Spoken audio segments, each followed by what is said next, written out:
We're going to fight for WBA title. Obey my command all the time. Protect yourself all the time. Touch glove. Good luck and God bless you.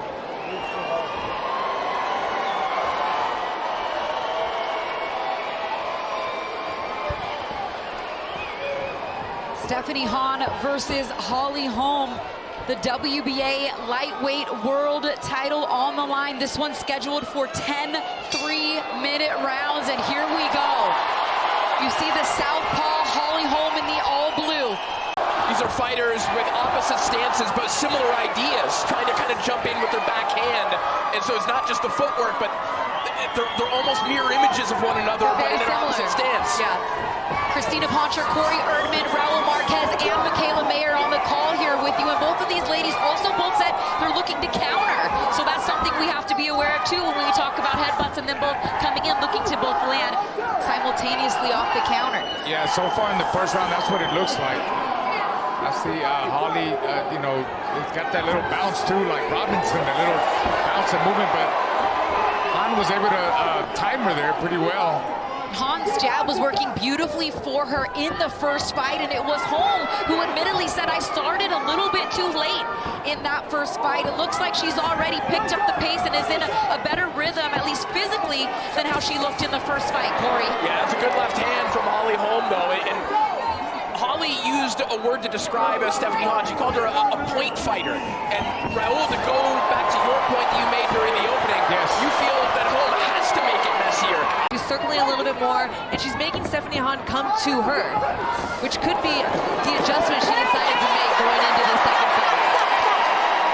And if we talked to Stephanie Hahn too in the fighter meeting, she says, I don't know, for all I know, Holm could completely switch it up and start to run and circle and move.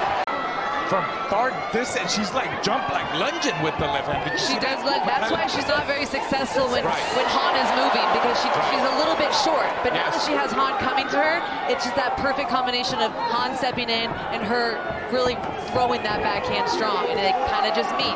Hahn's got to be careful. She's got to use her jabs, she got to use her fakes, and she got to make sure she doesn't run into the backhand of Holm. Hahn looking to counter with that chopping right hand that you just saw her land on Holm right there.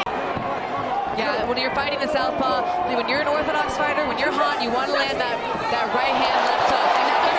Another good combination landed from Hahn. Holm looks to counter, but gets caught once again as action heats up here. Perhaps. I mean, they just call them headbutts in MMA. Okay. So, yeah. Same thing. A WWE move. Let's go. There we go. Okay. There you go. Then it would have been fake blood, though. Right. No, I'm just kidding. I thought it was real. Round 3 in this scheduled 10-rounder, 3-minute rounds. You see Holm is circling to the right now. We talked about this earlier. When you have a southpaw versus an orthodox, it's the battle of that backhand, which means it's the battle of the front foot. Whoever's front foot is on the outside, their backhand is most likely going to land first.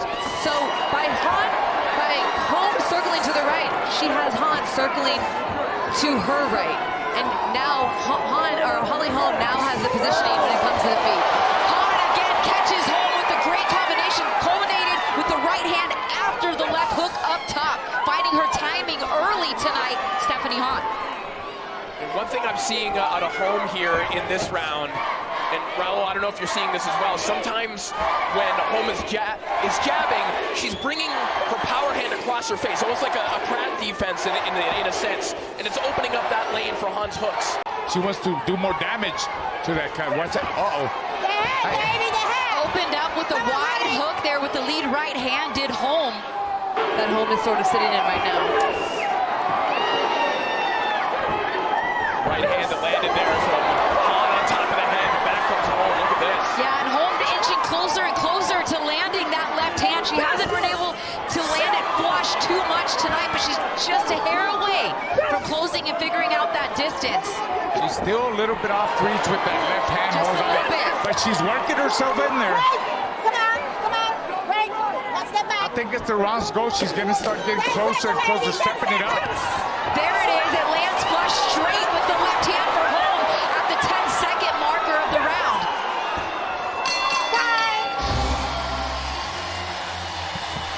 Well, in the first fight, you saw Holm sort of reaching in and missing with that back shot. She's landing more back shots this time around. She really is. She's got the spacing down a little bit better, and it's because she's forced Han to move to her right. She's circling to the outside. See, she's circling over to the right, and she's keeping her foot on the outside, and that's when she's having more success. As a leftist should always do. And then she landed a great straight left hand right there. And right now, I think Han being a little too patient, and that's what you're alluding to. She's got to try to be first instead of resulting just to be a counter puncher. Exactly. Yeah. And listen, I don't think it's a coincidence that Holm is having more success with her left hand, Christina, than she did last time, because Holm did not disclose that she was fighting with a torn pec in that first fight that she sustained during a car accident, I believe a couple weeks prior to the fight. Yeah, she definitely didn't want that to be an excuse.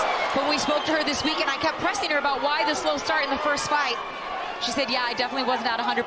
I was in a car accident, tore my pec, wasn't feeling my best. You'll see a much better start to this rematch, and tried and true, she's definitely off to a much better start. And we thought it was maybe because of a little bit of ring rust, because she had only fought like one time in 6 months, and then before that she had fought 12, 13 months, but yeah, it was the car accident,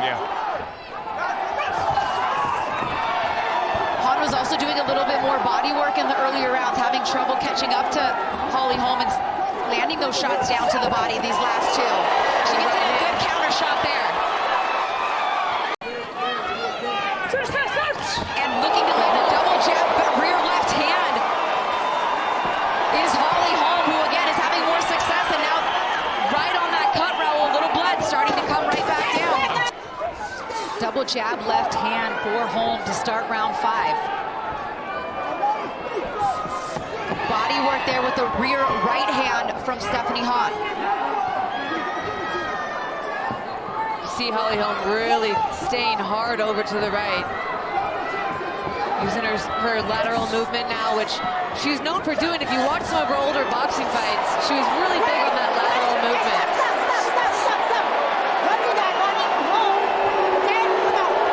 And I think the crowd growing a little frustrated with maybe the leading of the head and some of the rougher tactics from Holm. I think that's exactly what they saw. The El Paso crowd reacted immediately to Holm coming in behind her head the way that she did, and yeah, the shot behind the back.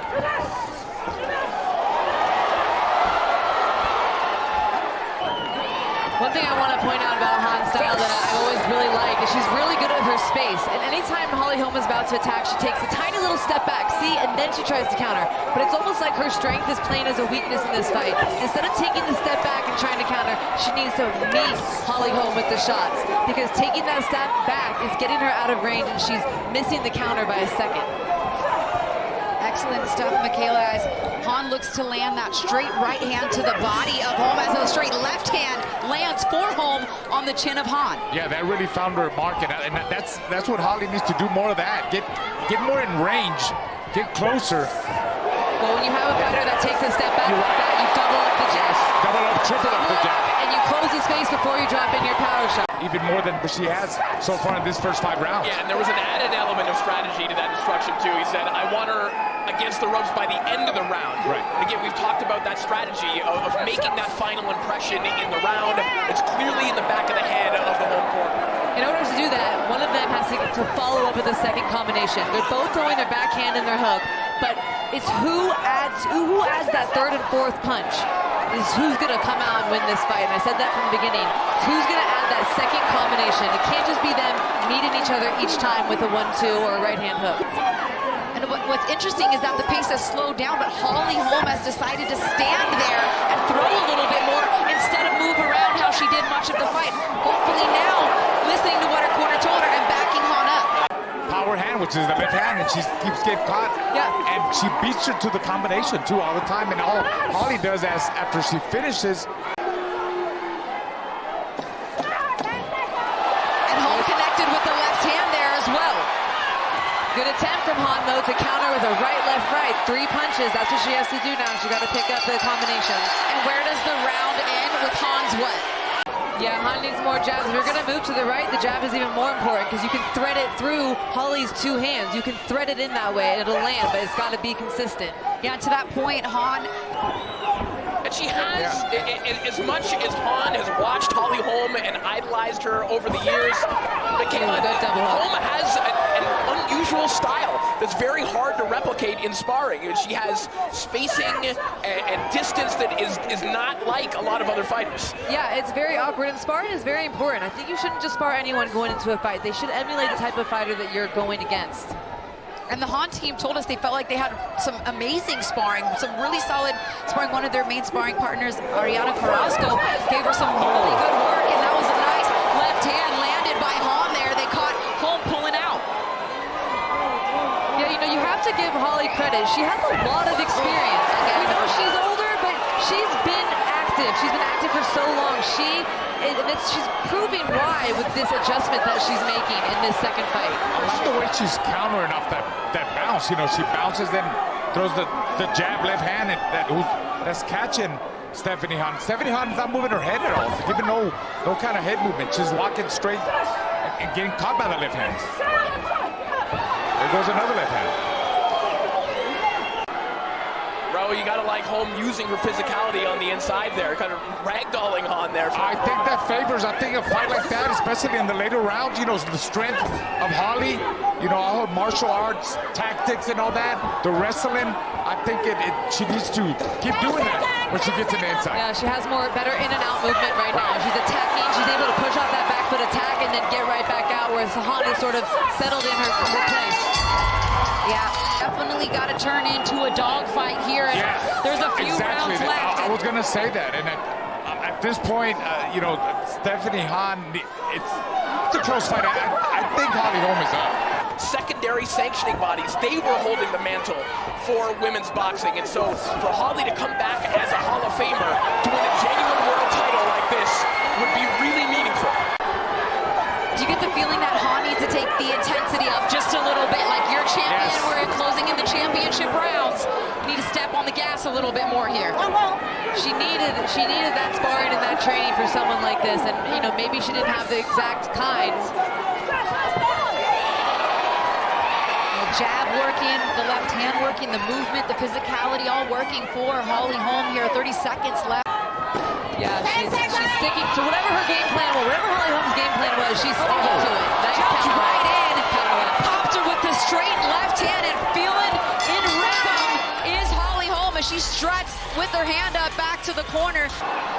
The penultimate round here, 6 scheduled minutes left in this fight. Could the title be changing hands in the rematch as Holly Holm has seemingly come into more of her own in the second half for sure of this fight? Stephanie Han, we got to see what adjustments can be made from the champ. Han waits for Holm to be first, right? And then she tries to counter. But sometimes you got to bait them in. Sometimes you got to hit them, then they counter back, then you get your good counter. And that's when your counters come in. It's an exchange. I'm going to hit you, I'm going to bait you in, and then I'm going to come back with my strong counter. You can't always just wait. Another mistake that I think Stephanie Han, that makes sense what you were saying, Michaela, you're right, but another mistake that I think Stephanie's making it, when Holly is moving, she's not cutting off the ring, she's just following her again, straight forward, and then that's easier for her to get hit by the awkward left hand that Holly throws, right? Right, you want to let her run into the jab hook, or take your front foot and step over to the left, but her moving to the right is continuously letting Holm get on the angle where her backhand lines up perfectly. Stop, right? Come on, one step back. Thank you. And if you're Holly Holm, you can't for really 1 minute take your foot off the gas. You are fighting in El Paso, in the backyard of Stephanie Han. You want to continue to impose your will and your dominance as to not leave a question in the judge's mind. Even though Albuquerque's not too far away. That's right. From here in New Mexico, you can tell the crowd difference when these two walked out, but right now they are, to your earlier point, Corey, pretty dead silent, maybe even booing a little bit right here. Stop. For a lot of it. I mean, Holm is doing a terrific job right now of being either all the way out or all the way in. She lands her stuff. These exchanges are the ones that Holm needs.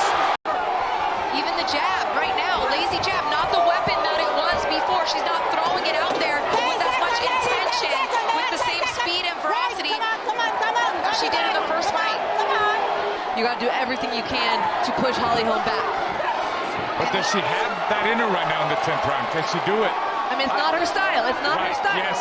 And this is her style, to sit and counter, and she's usually really good at it, but the awkward style of Holly Holm is making it very difficult.